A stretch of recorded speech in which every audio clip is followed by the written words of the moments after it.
todas las personas que vayan a necesitar audífonos para poder escuchar con, digamos, un poquito de, de soltura. Entonces podemos recoger los audífonos están atrás.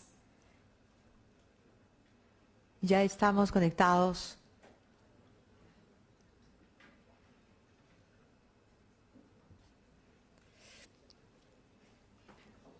Francis O'Sullivan es director de investigación y análisis del MIT Energy Initiative.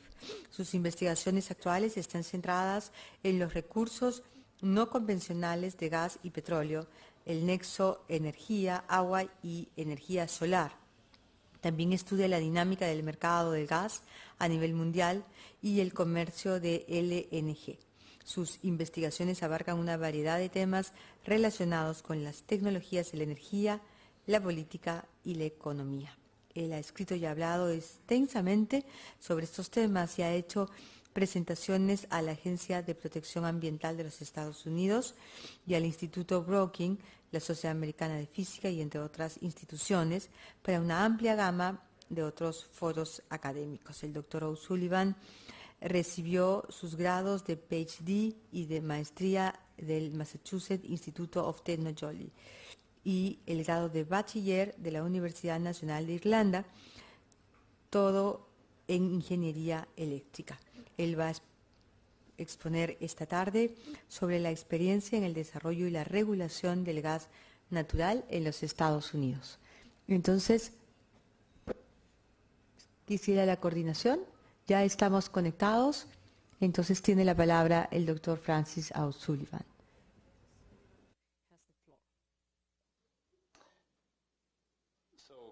Muy bien, muy buenas tardes a Lima. Es un gran honor para mí tener la oportunidad de dirigirme a este público.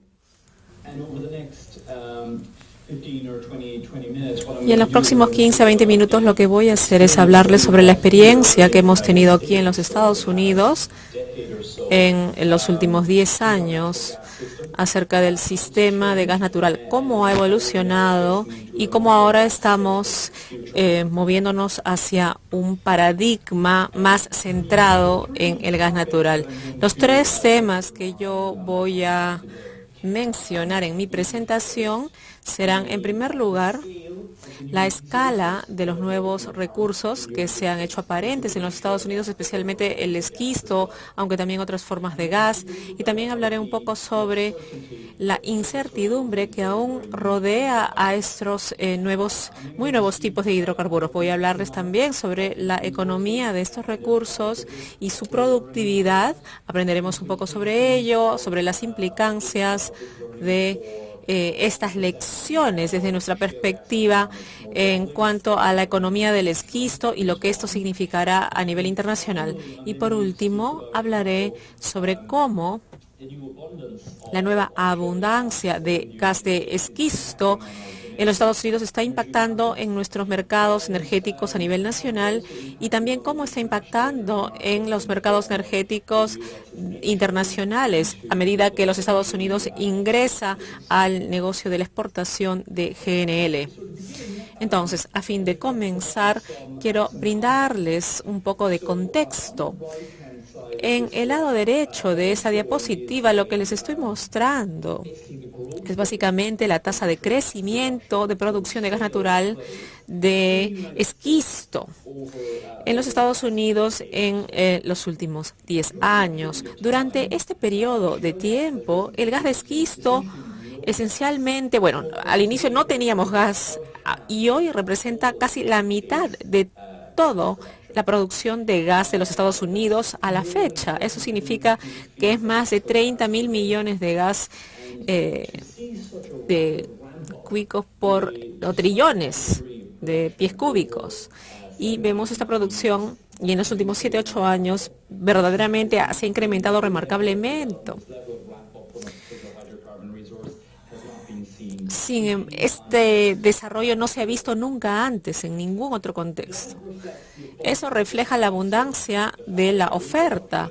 Hay mucho gas de esquisto bituminoso disponible, pero quizás lo más importante, ciertamente, a corto nivel, es que esta producción tiene un impacto distintivo en el precio del gas natural en los Estados Unidos. Entonces, a la izquierda, lo que les muestro son dos gráficos. El primer gráfico en color azul ilustra el precio spot de gas natural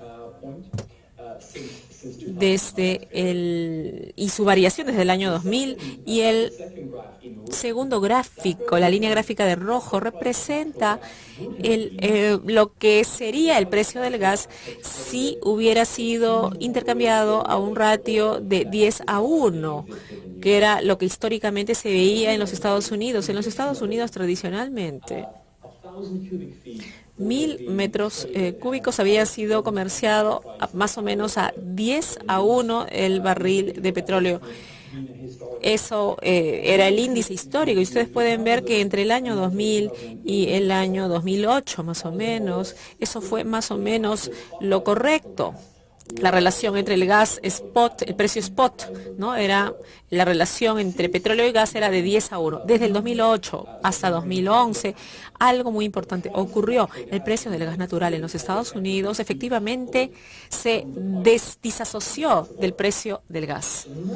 Entonces, ahora estamos en una situación en la que hoy, por ejemplo, el precio del gas natural es menos de $4 por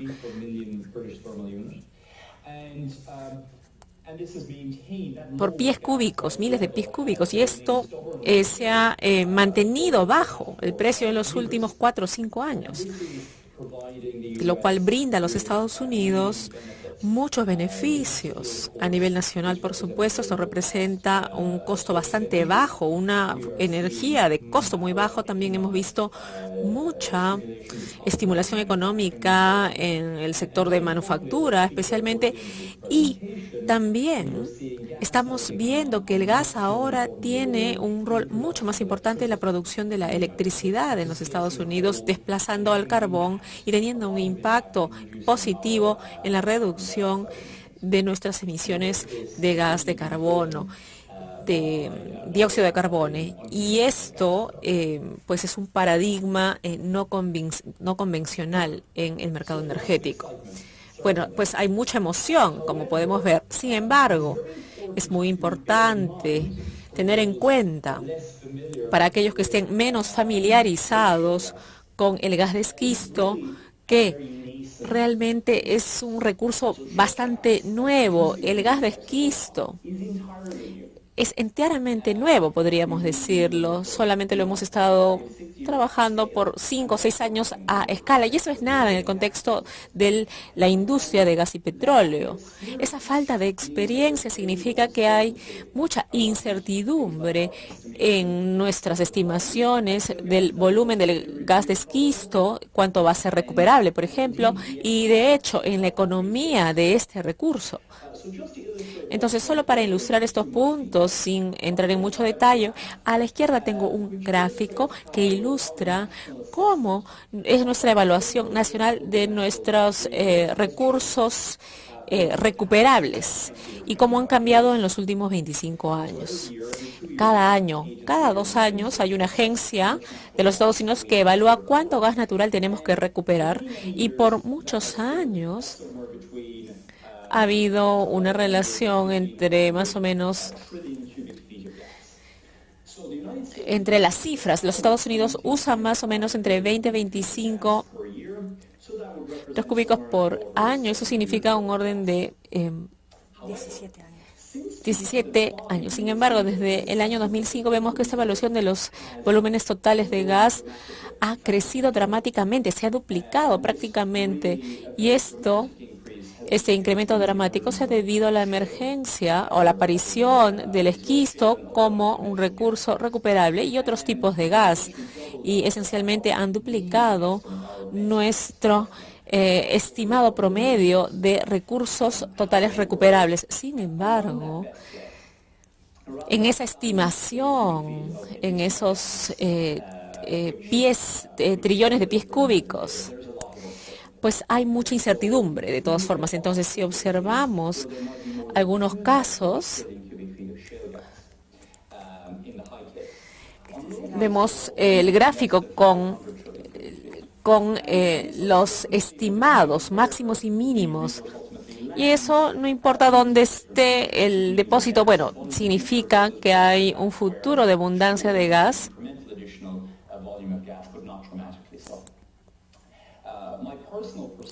Mi perspectiva personal es que el desarrollo de la tecnología que ahora está en proceso y los adelantos de la industria va a significar que vamos a ir al número más alto en cuanto al recurso más técnicamente recuperable. Lo que es importante es que tenemos que reflexionar sobre los costos de producir ese gas y va a depender también de las condiciones de mercado que se fuera de la industria del gas, va a depender de cómo va a cambiar los costos de los renovables, de la regulación de carbón, de petróleo, especialmente en el sector de electricidad.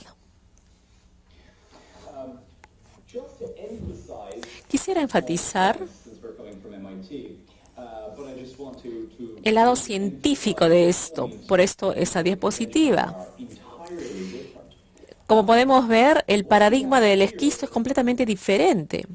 Lo que tenemos en esa diapositiva es una ilustración sobre algunas diferencias entre un reservorio de gas convencional de un reservorio de esquisto. Entonces, podemos ver que el convencional tiene permeabilidad entre los flujos de gas y en una roca convencional lo que típicamente se tiene es una permeabilidad entre 10 a 2 milidarcis. Esa es la unidad de medida. Los esquistos, la permeabilidad de los esquistos es 1.000.000 de veces menos que eso. Eso significa que la física que subyace a cómo se comportan estos recursos es completamente diferente. Y a nivel científico, aún no se ha llegado a su profunda comprensión. Todavía tenemos que investigar mucho más antes de poder producir el gas y caracterizar de estas rocas. Pero lo que sí hemos podido hacer hasta la fecha es que empíricamente hemos podido desarrollar un abordaje para fracturación hidráulica y perforación horizontal que nos permite aprovechar el volumen significativo del producto en estas rocas tan apretadas y producir el gas. Por supuesto, estoy seguro de que es muy bien conocido en Sudamérica y por supuesto que el crecimiento del esquisto de Norteamérica ha sido permitido por la fracturación hidráulica y la perforación horizontal. La razón de ello es que, a diferencia de un reservorio convencional donde el gas fluye hacia el pozo, en el pozo de esquisto necesitamos llevar el pozo al gas y lo hacemos mediante la fracturación hidráulica y la perforación horizontal. La fracturación hidráulica como técnica, debería enfatizar, no es algo nuevo completamente. En realidad ya existe por décadas en la industria del gas y del petróleo. Sin embargo, lo que sí ha cambiado es la escala con la cual ahora estamos fracturando. Tradicionalmente, las operaciones de fracturación hidráulica han involucrado potencias de entre 20 a 30.000 de HP. Hoy es 3, 4, 5 millones de galones por pozo. La escala del proceso industrial involucrado para producir estos recursos es muy diferente, como podemos apreciar.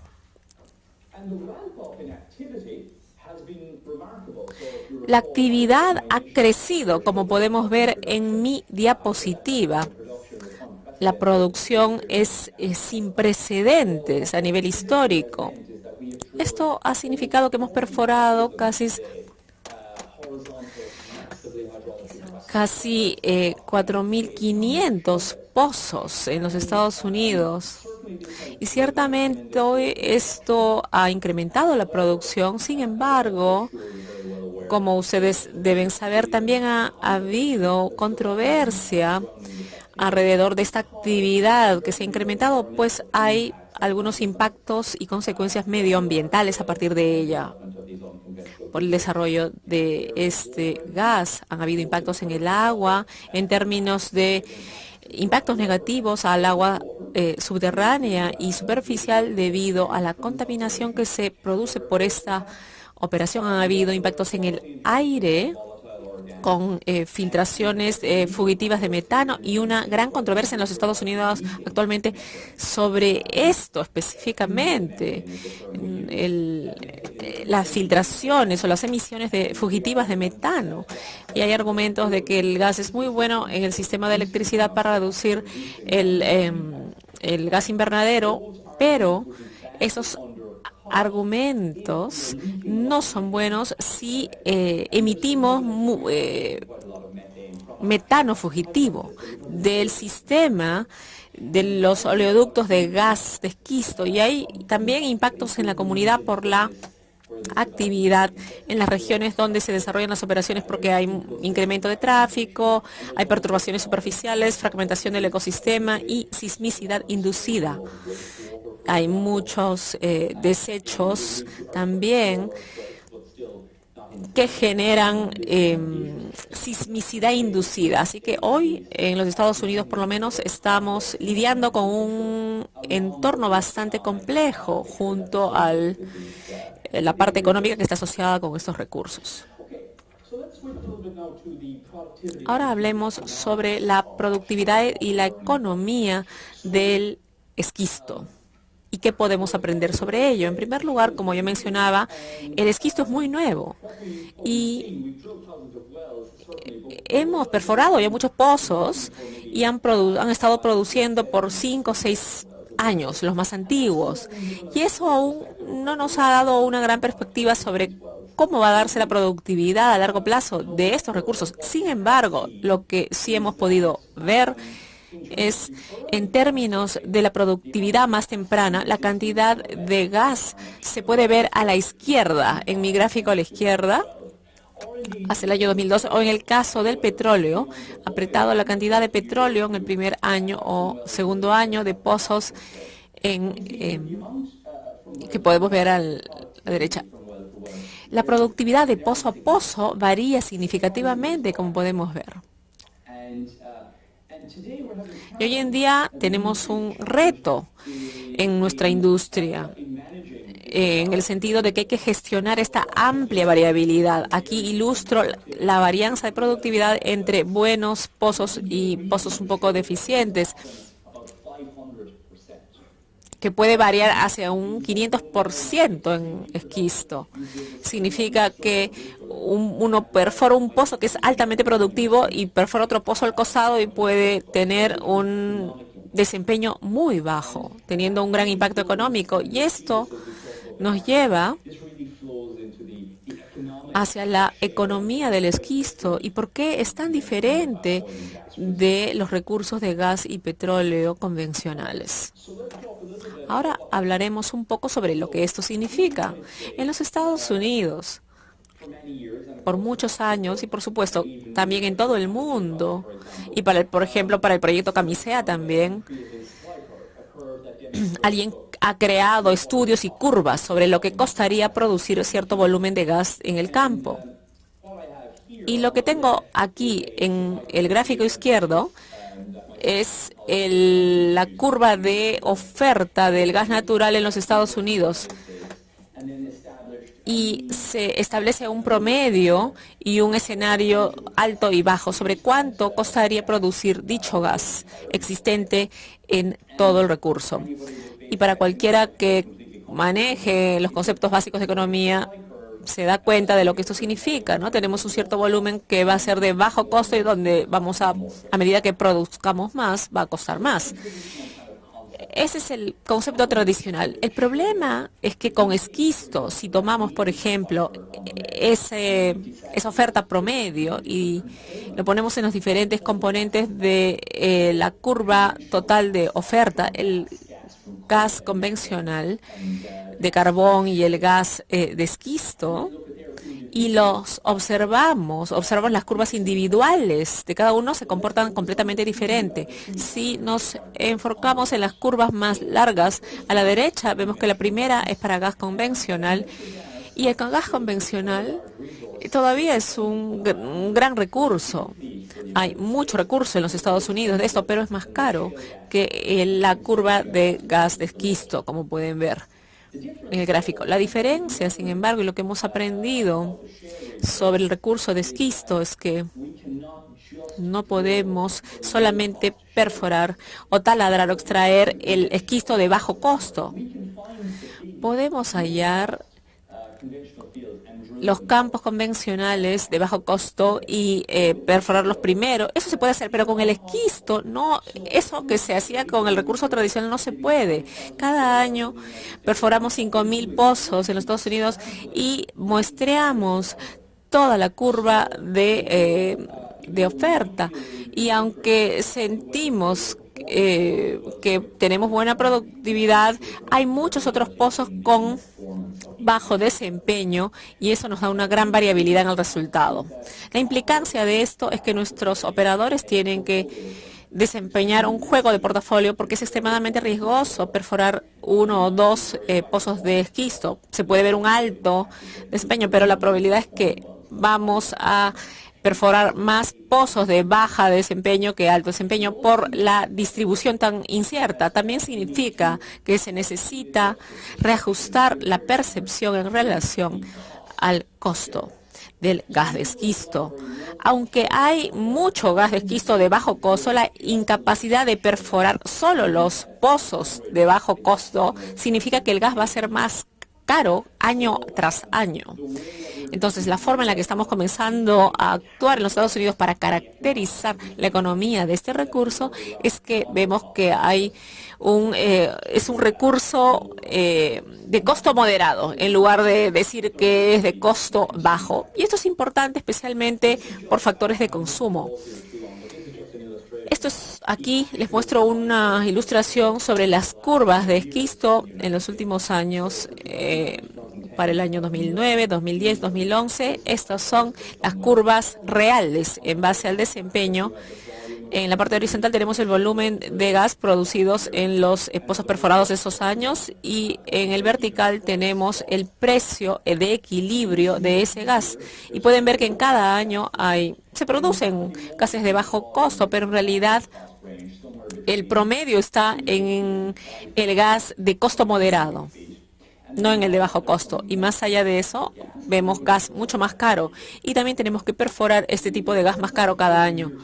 Las curvas que se dan cada año y la razón de la diferencia no significa que se está mejorando la productividad, sino porque los que están haciendo fracturación y las técnicas están asumiendo costos previos.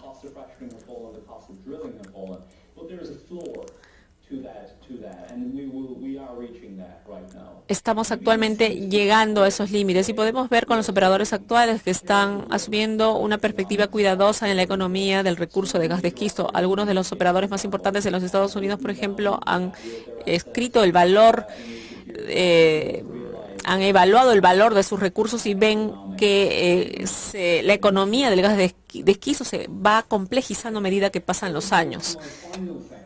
Y ahora en mi última sección, debido a las restricciones de tiempo, lo que voy a hacer es hablarles sobre la evolución del mercado de Estados Unidos e internacional de cara a este gas y el rol de cambio para nuestro sistema en los Estados Unidos. Permítame retornar al precio del gas. Otra vez, al lado izquierdo vemos una curva que es similar a la que les mostraba antes. Ese es cómo el precio del gas para generación de electricidad ha evolucionado, que es muy similar a la curva de Henry Hub, pero ha caído más o menos desde el año 2008 y lo que esto ha ocasionado es que ha llevado al gas al sector de generación de electricidad, especialmente en un periodo de 2011. donde los Estados Unidos, por primera vez en su historia, produjo electricidad a partir de gas natural, así como de carbón. Eso fue en un periodo de costos bajos de gas, porque el clima fue muy moderado durante la primavera del año 2012 en los Estados Unidos. Lo que ven a la derecha con la curva azul y la curva negra, y cuando se intersectan, eso es en la primavera del año 2012 en los Estados Unidos. Desde ese momento, el precio del gas se ha recuperado hasta cierto punto, y lo que vemos ahora es que la cantidad de generación de gas se ha retraído un poco y la generación a carbón ha recuperado un grado. Pero incluso a pesar, sin el marco regulatorio que se está dando en los Estados Unidos, el gas natural va a desempeñar un rol mucho más importante en la generación de electricidad que lo haya tenido antes, y esto es lo que va a ocurrir en el futuro. Desde una perspectiva global, desde una perspectiva de emisiones de gases invernaderos, va a ser el impacto muy remarcable, pues hemos reducido casi un 15% las producciones de emisiones de gas invernadero sin hacer nada, simplemente usando gas. Y eso ha sido posible de hacer incluso sin regulación. Y esto ha reflejado el análisis hecho por McKinsey hace algunos años en su famosa curva de reducción de McKinsey, que estimó que para los Estados Unidos sí era posible reducir las emisiones de gas invernadero en 80 megatoneladas en el sector de electricidad a un precio de menos de $50 por tonelada. De hecho, lo que hemos realizado en los últimos 4 o 5 años es que hemos reducido las emisiones de gas invernadero en ese sector en 350 megatoneladas, y que no nos ha costado nada. En realidad ha sido la opción más económica en la mayoría de instancias. Ese es el impacto que el gas está teniendo en los Estados Unidos. Es un impacto bastante tangible en una multitud de aspectos en nuestro sistema. Ahora, permítanme mencionarles, y estoy seguro que ustedes lo saben, hay un grado de acción regulatoria en los Estados Unidos alrededor de las emisiones de gas invernadero, del sector eléctrico, y la imposición de límites máximos permisibles en la generación de electricidad. El gobierno de Obama, especialmente con las agencias de protección del medio ambiente, lo cual ha permitido aprobar legislaciones relacionadas con el cambio climático. En realidad, el futuro de las plantas de generación es que se va a dar con gas. A la izquierda de este gráfico se ilustra un par de puntos. Hoy en día, si vemos a la derecha de mi diapositiva, lo que estas cajitas ilustran es cuánto va a tener que costar el precio del gas a fin de que el carbón pueda adelantar al gas natural. En la primera instancia, sin modificación de la regulación que se está dando hoy en día, el precio del gas tendría que ser $6 o $7 consistentemente para carbón, y que para que el carbón sea atractivo. Por supuesto, eso no es necesariamente el caso para una planta de carbón existente, sino para una nueva planta de carbón. Sin embargo, si se aprueban las regulaciones a favor del cambio climático y se establezca un límite en límites de gases invernaderos, en ese caso el precio del gas tendría que ser de $12 o más alto antes de que el carbón pueda ser la nueva opción a usarse. por eso creemos que la opción a escogerse en los Estados Unidos próximamente será el gas. Unas diapositivas más para reflexionar sobre el panorama internacional y sobre cómo la revolución del gas en los Estados Unidos está impactando también a nivel internacional, especialmente en GNL. Hoy en día, este es el panorama, al menos a la izquierda, sobre el precio de GNL a los Estados Unidos y cómo ha evolucionado en los últimos 14 años, hasta el punto en el que el precio del gas se disoció del petróleo. En los Estados Unidos ha habido una diferencia de precios con los precios de Europa y con los de Asia del Este, pero desde entonces, especialmente en el periodo de precios altos de petróleo y precios bajos de gas, y el precio de GNL en Tokio, por ejemplo, esto está generando, es la fuerza detrás de la exportación de GNL a los Estados Unidos. Aquí podemos ver la cadena de valor de GNL. Costaría $4 en los Estados Unidos comprar el gas en el mercado, quizás $2 más o $3 más liquidificar el gas y otros $2 más embarcar el gas hasta Tokio, por ejemplo. Eso significa $9 a $10. ¿Qué es lo que costaría? Hoy el precio del gas en Tokio es probablemente entre $15 y $16. Eso es $5 de renta disponibles para ser divididos entre vendedores y compradores. Y eso es lo que está apoyando la inversión en esto en los Estados Unidos. Y a un plazo más largo, los Estados Unidos van a estar muy bien rankeados para proporcionar GNL.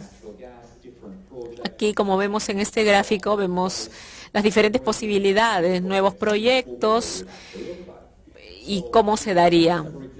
Hay planes de expansión, por ejemplo, en el Medio Oriente, y ese gas va a ser muy barato. Pero luego también podemos ver que en el medio de esta gran pila de abastecimiento para los Estados Unidos,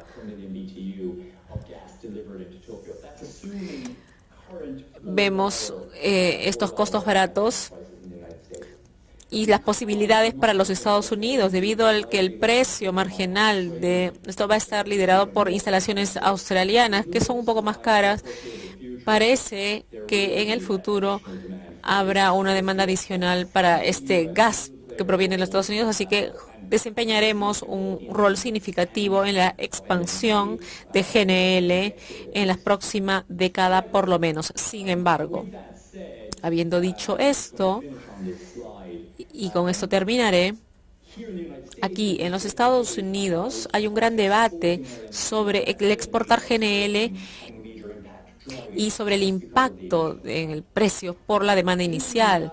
En realidad, aunque las nuevas instalaciones que estamos construyendo y tienen una gran escala, es relativamente pequeño considerando la escalabilidad total de los Estados Unidos y del gas de esquisto. Así que el impacto en la producción total de los Estados Unidos que nuestra expansión en el negocio de GNL tendrá va a ser muy modesta, y la nueva base de abastecimiento va a poder absorber esa demanda adicional sin ver un incremento dramático en el precio. Así que el futuro para los Estados Unidos, para resumir lo que les he dicho, va a ser uno en el que vamos a tener gas en el centro de nuestro sistema energético en el futuro prevenible. Y ahí va a ser más alto que el costo actual, pero no tanto.